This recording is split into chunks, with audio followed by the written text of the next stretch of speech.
కుటుంబం తెలియని చిన్నారిని, కల్లా కపటం ఎరగని 8 ఏళ్ల బాలికని 8 మంది పశువుల్లా హింసించి, వేధించి, అత్యాచారం చేసి హత్య చేశారు.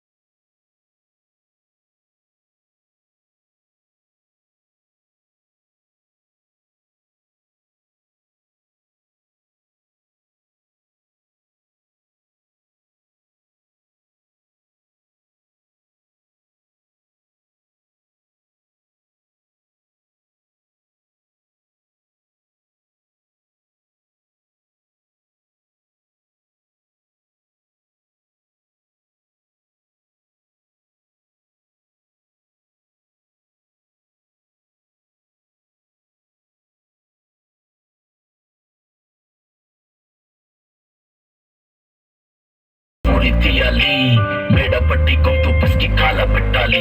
నేను చెప్పేదంతా లోకం మొత్తం వినపడాలి.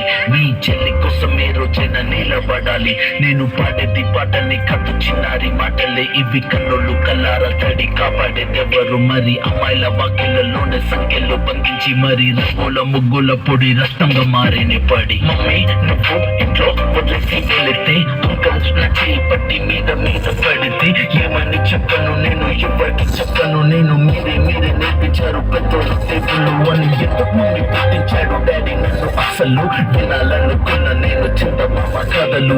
ఆడపిల్ల బాధలని చెప్పుకునే బదులు పుస్తకాన్ని చంపేసిందే తప్పకుండా విసురు. చిన్న బట్టలు వేసుకుంటే చంపేయాలా? ఇంకెన్ని రోజు దాచుకుంట ప్రాణం ఇలా. నేను చదువుకోవాలా లేదా బడికెళ్ళాలా? న్యూస్ పేపర్ మెన్ స్టోరీ అయిపోయా నివాళ.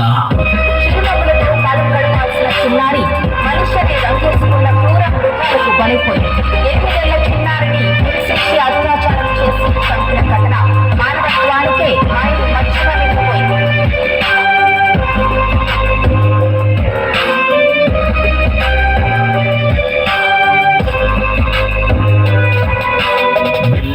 పిల్లాని కాలేజీకి వెళ్ళాను, డిస్టింక్షన్ కొట్టేసి డిస్ట్రిక్ట్ లో దాటాను. సిటీకి రాగానే సిటీలు గిట్టారు. నల్లకున్నానని నేను నవ్వుల పాలయ్యాను. తల మీద జీవిసి టీవీ నుంచి గురువులు నడు మీద జీవిసి కోరారు పరుపులు. జింక పిల్లలాగా నేను తీశాను పరుగులు. చెడిపోయిన కూడా మీద పడ్డారు పురుగులు. ఏదో సాధిద్దామని క్లాసెస్ కి వెళ్తే ఓ వ్యక్తిలో అంటున్నా వెంటాడని.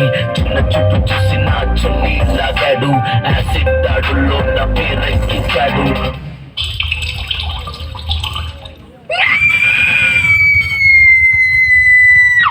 రోడ్డు మీద ర్యాప్ చేసి రోకల్తో చంపారు. ఇది విన్న మా డాడీ కుక్క పెట్టి ఏడ్చాడు. క్యాండిల్ పట్టుకొని వాకింగ్ చేస్తారు. క్యాండిల్ ఆరిపోగానే ఇంటికెళ్ళిపోతారు.